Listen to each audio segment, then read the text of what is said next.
Exodus 25 or 26. That's the place where my Bible reading plan stopped almost every year, because that was the place where the Bible went from being a cool, interesting story to strange and foreign, and it led to moments where I was reading and didn't know what I was reading, or didn't understand why God wanted me to read this.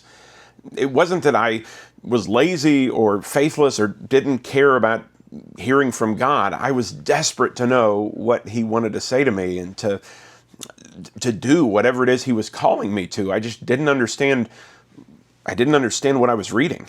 And I think that's probably where a lot of Christians are. Maybe you're one of those Christians, you open the Bible up and you start to read, but you just end up feeling confused or bored, or maybe guilty for feeling confused or bored. Maybe that's where you are right now.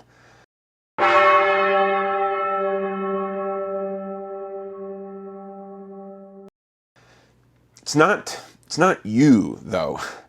Handing someone a Bible and expecting them to get anything out of it without teaching them how to read it and interpret it and apply it is like giving someone a Fender Telecaster and not teaching them how to play the guitar and then expecting them to play Johnny B. Good or something.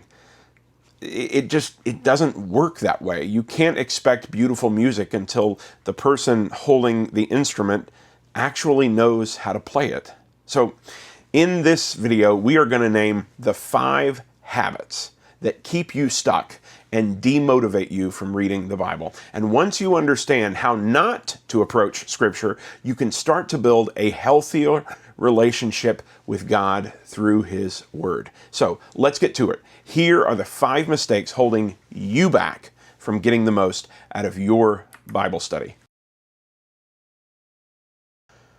The first habit that we often fall into is what we're going to call Bible browsing. And this is where we just sort of open our Bible up to whatever book has a name that grabs our attention, and we just kind of start reading, grazing, if you will. And we read until we come across something that hits us or something that grabs our attention, and we pay attention to that one line or that one verse or maybe even that one word. We make an underline and we close our Bible and set it on a shelf and feel like we've done our devotions. We've not actually engaged. We don't really understand what it's saying, but we've been in the Bible, we've read for the day, or maybe we've got a reading plan where we read 1 or 2 or 3 chapters a day, and so we read our 3 chapters and again, close our Bibles and set it on the shelf. But if someone were to ask us, 20 minutes later, hey, what did you read today? We really wouldn't be able to tell them. And we wouldn't be able to apply whatever it was to ourselves, because if we're honest, we really don't know what it means. That is this problem, this bad habit of Bible browsing. See, the problem isn't that we shouldn't feel something when we read Scripture. We should, but the feeling comes from the truth that's being communicated, not just a word or a phrase or a verse that happens to feel, appropriate to the moment that we're in. When feeling comes before the truth, we end up creating our own truth and ignoring what God actually has to say. We wouldn't read any other important document like this. We wouldn't get a letter from someone that we loved and just sort of read until we get to the first line that encourages us or that makes us feel good or that gives us some insight and then close it. We would want to pore over that letter to understand exactly what that loved one was trying to communicate, and we would think about it and meditate on it. It would go beyond just browsing. Mistake number 2 is what we're going to call verse hopping. And this is where we just reach in like Scripture is some sort of bag of goodies and we pull out a verse that we can claim for ourselves and that will become our verse of the year or our life verse or whatever the verse happens to be. Probably the best example of this is Philippians 4:13. I can do all things through Christ who strengthens me. This verse gets thrown around anytime somebody's about to play a football game, or they're looking to get a promotion or wanting to reach some goal. But if you actually read Philippians 4, or all of Philippians, even better, if you read that whole book, what you'll find is that Philippians 4:13 is not about crushing your goals. Philippians 4:13 is about enduring everything for the sake of Christ. It's about learning to be content in every circumstance, in poverty and in plenty, in winning the football game and in losing the football game. The verse is about endurance, not reaching the next rung on the ladder. And that doesn't make the verse less powerful. It actually makes the verse more powerful because it's actually true. So verse hopping really messes us up when we sort of take a verse out of context and claim it as a promise, and then if the promise doesn't follow through, we feel like God has somehow not fulfilled his end of a bargain, but it's a bargain he never made. The third habit that we often fall into is what I'm going to call passive reading. And this is where our eyes are going over the words. We're reading, but we're not actually paying any attention. We're just sounding out the words with our brain. But Scripture is not just something, there's no power in just sort of reading the words. We have to engage with the text. We have to listen for God's voice. Think about it like this. A detective does not walk into a crime scene and sort of just wait to feel inspired or hope to feel inspired. He comes in and he asks questions. He investigates. And Scripture demands that of us, that we would become investigators, that we would ask questions like, what happened here? And what do I see, and what's repeated, and what seems important, and lots of other questions. It's a posture of questioning. That's really what makes the difference between just reading Scripture and studying it, is the presence of questions. And actually in our next video, the video that we release next week for studying the Bible, that's what we're going to focus completely on, is how to ask good questions and get answers about what Scripture actually means.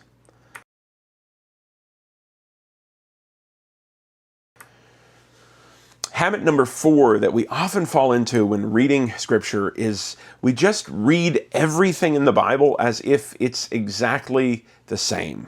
We open Genesis and then Leviticus and then Psalms and then Proverbs and then the Gospels and then Revelation, and we read them as if they are all intended to be read the exact same way.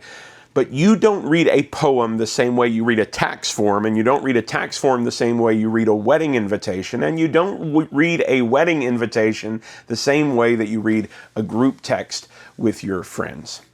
And that's true not just of all of those things, it's also true of Scripture. Scripture is filled with genres, with different kinds of writing, and those different kinds of writing demand different ways of reading and understanding.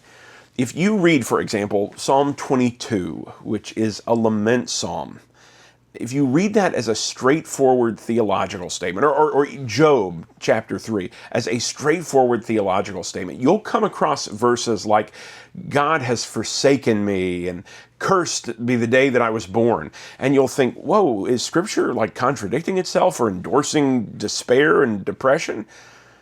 No. The reality is those are both passages that are meant to be understood as lament poetry. And when you understand that God actually included in His Word the full range of human emotion, including anguish and suffering and pain. And He did that on purpose so that we would understand that we can take all of the human experience to Him, and He does not only understand, but He works through it. All of that comes by understanding the genre of Psalm 22 and Job 3. Genre helps you understand the truth that is being communicated. It helps you understand whatever passage you're reading.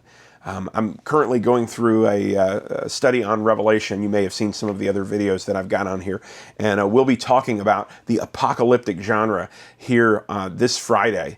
And Revelation is an apocalyptic book, and so I would encourage you to watch that on Friday, and you'll have a much better idea of what I'm talking about when it comes to genre, and in particular, the kind of genre that Revelation is. This is, again, one of the habits, reading the book, every book the same way, that we've got to break out of if we're going to understand Scripture well.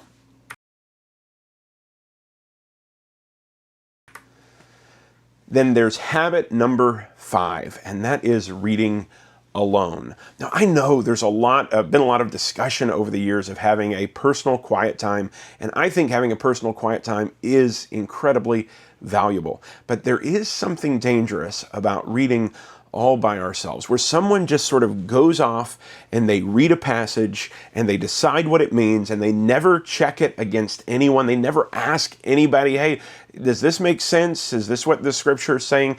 They don't ask their pastor or anyone in their congregation. They don't ask the historical church. And they can land on an interpretation that no one in 2,000 years has come to, conclusions that nobody has believed.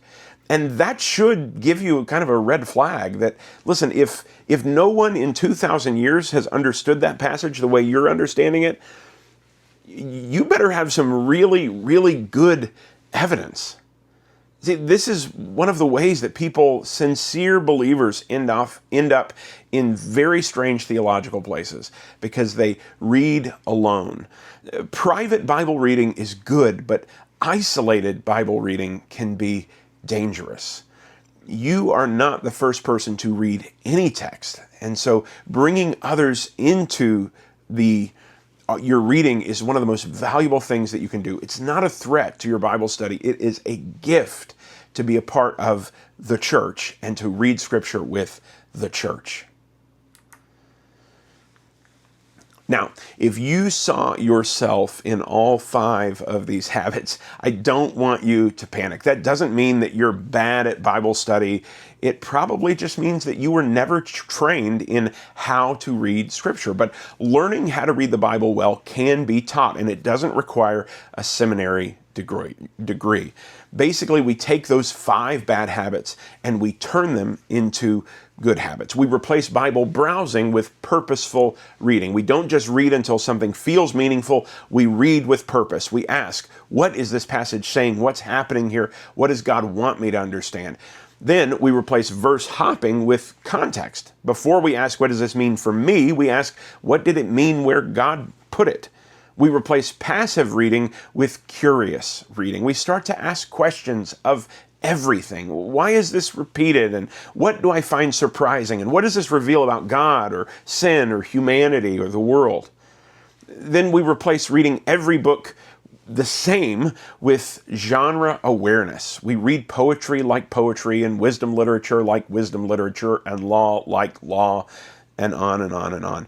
And then we replace reading alone with communal reading.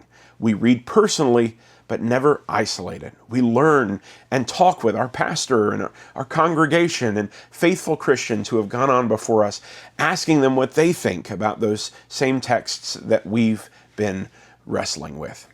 And as we do that, we start to actually learn what the Bible has to say.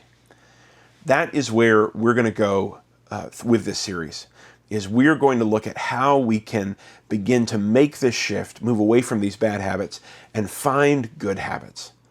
It all begins, though, with learning how to ask better questions. Because the difference between someone who merely reads the Bible and someone who studies the Bible is not a seminary degree. It is learning the kinds of questions to ask when the Bible is open. And that's where we will start next week. We will learn the most valuable skill there is, how to ask good questions of Scripture and where to find the answers. So, my hope is that this video was helpful for you, that maybe it's given you some things to think about, a way for you to examine your own Bible reading and to reflect on what habits have you had when it comes to Scripture.